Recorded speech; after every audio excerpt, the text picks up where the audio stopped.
etiketa, yung label. Tapos pinapalitan ko ng Charlotte Folk, ganyan. Tapos, ayun, ganun, puro ganun yung ginagawa ko ng 2 taon.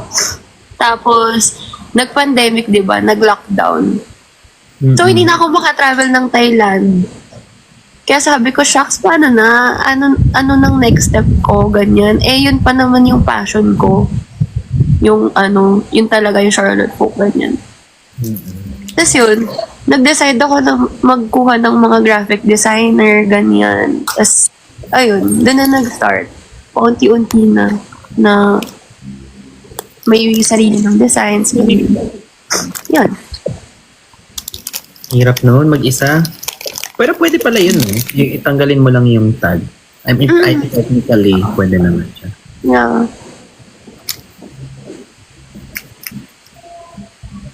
Mahirap kasi simula sa business. Mahirap sa simula talaga, actually. No? Breaks, ikaw din ba? Mahirap anong start. Oo. Actually, ang pinakamahirap. That's the hardest thing to do eh. Kasi people can just say na, I will do this, I will do that. You can always plan. Oh, Pero totoo. yung pinakamahirap yung mag-start talaga. Oo. 'Di ba? Lalo na yung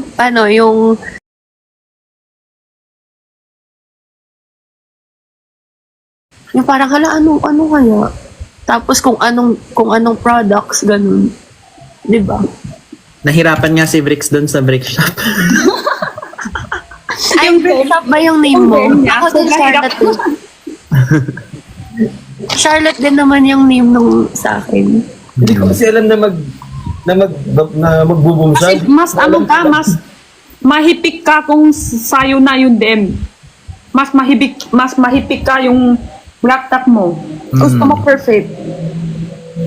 Totoo yan. Oh, kasi sayo yung dem mo na yung laptop mo eh. Naisip ko nga, Ano gagawa ko daw? ng Ako ba? lahat. Hindi lahat. Ako ba?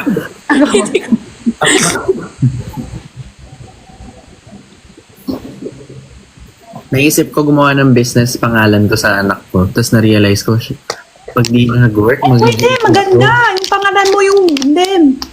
Hindi, kaso magigilty Anak ako pag mo. hindi. Bawa-bawain ko.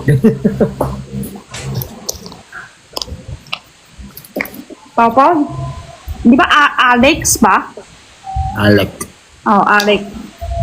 Maganda yung pangalan sa anak mo.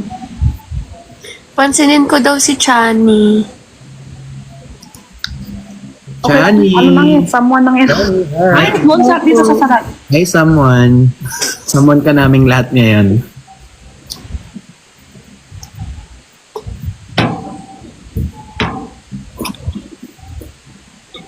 Pero siyempre tawag dito, Jancy, right? Yeah. Tawag dito. Kasi di ba kapag ganyan, na you have your brand, like influencers, content creators, mga brand ambassadors, siyempre, they always put their best foot forward para magpapansin. Like, you know, para at least, sana kunin ako ni ganito, ni ganyan. How do you nitpick or paano ka namimili? Kasi syempre, minsan, laging surface deep lang naman yung pinapakita ng mga tao in front of you. So, paano ka kumukuha ng tao na I will get this one and not this person? Kasi pwedeng mabait lang sila sa'yo because they need something. For me, hindi naman siya sa sa ugali. For me, sa aesthetic. Kasi kahit anong mangyari, hindi mo naman talaga malalaman yung totoong ugali nila eh. 'Di ba? So, ako, dinidepend ko sa aesthetic nila. And, naniniwala ako dun sa person. Example nito nung sa naniniwala ako sa person na marirepresent niya yung brand. Yeah. Example no fashion show. 'Di ba? Ayun. Hindi ko makits kung tanong ni Blix ang lagi.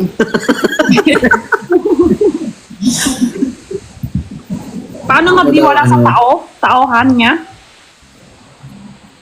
Hindi, parang ang tanong ko lang, Ate Jenny, is paano ka nag-hire? Parang ano. Ano ka kumukuha ng tao? Yun na, para mag-represent sa'yo. Kasi mahirap yun eh. Chua ko ilang type yaw brand. Para sa brand. Ay, andito. Wait lang. True ba, guys? Model. Sabi sa comments, grabe naman yung panelist. Kaya nga, hindi naman ako informed. Thesis pala to. Kasi, hindi para Thesis. pinag topic. Hindi, dilemma ko din yun eh. Gusto ko siyang malaman paano siya nagagawa. Kasi, pag gusto kong kumuha, paano gagawin ko, di ba? Ang hirap.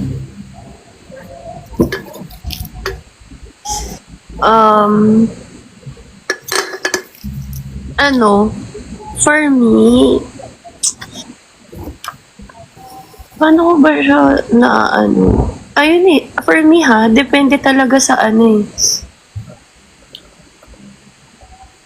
hindi talaga sa ugali eh, kasi hindi mo sila makikilala sa online eh. Hindi, Ba't kayo ba? Yung ano lang. Yung, Kailangan din, sikat, konti, sikat, tapos maitsura, tapos bagay sa brand nila, bagay. Kailangan talaga swak sa branding, syempre. Yun. Aesthetic. Feeling ko, kung ang usapan kung tatagal ba siya o hindi, doon napapasok yung ugali. Hindi mo rin alam eh. Ay, oo. Doon, kapag nakilala mo na, di ba? Kunwari, may contract kayo na 3 months lang or 6 months or 1 year.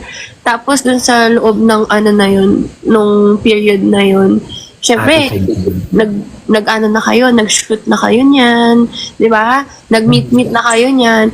Tignan mo kung paano ka tratuhin.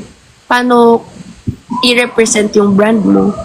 Doon ka mag-aano kung feeling mo next year kunin ko pa ba to or tama na, di ba? Tama. Ako, nagdedepende rin yun sa tama nga yung ugali kapag yung sa di ba? Long term. Yeah. gets. Medyo nag-sink in sa akin. Thank you po. Dami sa tanong Ano to, seminar? Alam mo yung umiinom ka lang. 4 hours next. Kaya nga, parang ang dami kong nasabi. Para siyang presentation, tas Q&A na. Okay, next slide po. Wala na. Mama. Takot na yung balit. Ay, may na-email sa akin sila. Ay, ayaw ko. Takot na sa sunod. Hala, online sila. Hala, online sila. Invitation off.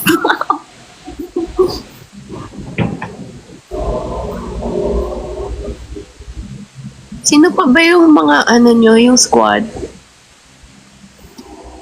Madam,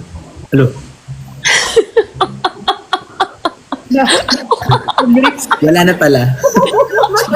Last na pala yon. Nagulat ako doon. Sabi sa'yo, may pitik siya eh. Sabi lumalabas, sorry. Okay lang. Huwag mo pigilan. Ganyan pala dapat. Sabi sa comment, yes, Bix. Ano yung thought process mo nung gumanon ka? Gusto ko maintindihan. Sabi niya kasi squad yun. Like, ni-rehearse mo ba muna siya? Sabi, kagulat.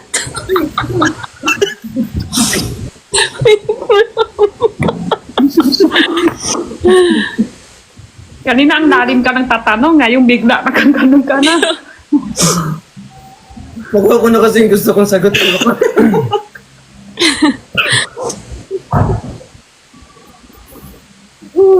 Okay, So, next yan. topic. I think madami online recently na nagla-live na kami nakakasama. Some of those, baka kilala mo din, like, Ay, Chani. yun ba? Like who? Like, sila Jinho, sila Perlas, sila Quindura, gano'n. Oo. Kilala ko yun. Mm-mm. Si Fukerat. Si Jinho, hindi ko kalala. Si Jinho. Bago ba siyang character? Kapatid yun ni Sai, si Oppa Gangnam Style. Koreano. Koreana siya. Yes. Si Gino nasa Korea ngayon.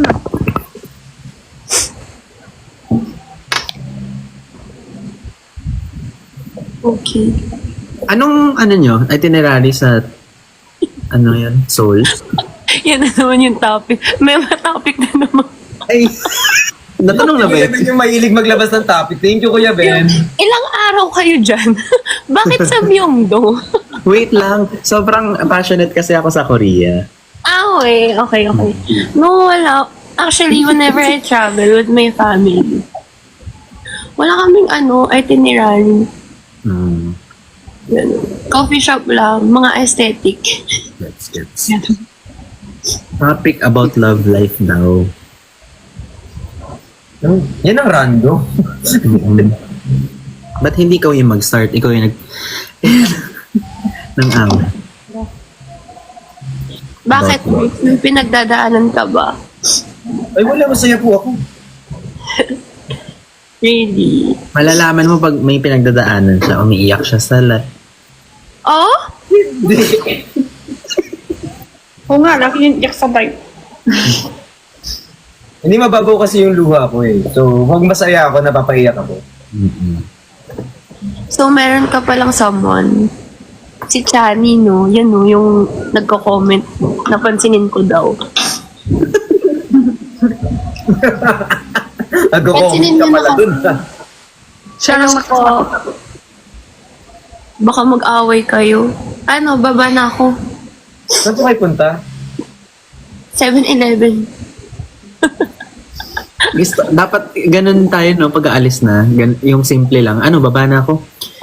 Wala nang buweluhan. Sige na, wala ng topic. Ikaw din yung palaki ng baba na Ikaw nga, pindot ka lang eh. Ikaw pa yung pipindot mo. Samantala ako dati, hanggang oras kayo magla-live? Anong oras na ba? Diyan. It's now. 44. 1:44. So, 2:44 na dyan sa kanya. The time is brought to you by... Oo. Pero sa Thailand, 1 hours difference Hindi ko tinuloy, Kuya Ben. Nakita ko yung mukha mo eh. 1:44 sa Taiwan, Hindi na ka 12:44 lang. Oo, 1 hour behind. Ahead. Behind sa Thailand. Right. Tapos sa Korea, 1 Advance. plus 1 sa atin. +1. So Thailand, tsaka sa Korea, 2 hours ng Yeah. Baba na ako. Baka na ako, ata ako 7-Eleven. Okay na? Nice. Sige, pre. 7-Eleven lang ako ah. So, Solid. paano bumaba dito? Wala namin alam. Wala namin alam. Akala niya ata tayo dapat magpipindot. Kailangan talaga, i-end ko yung live. Hindi. Hindi, dito sa baba. Host. Sa may lower left corner ng screen. Click Ito ko. Tapos meron pong arrow. Door Ayun. with the eye Sige right na. hand. Bye-bye. Sige na, bye. Bye-bye na. 7-Eleven na po kayo. Ingat po. Thank you, Yeah. guys. Nice Nice to to meet you.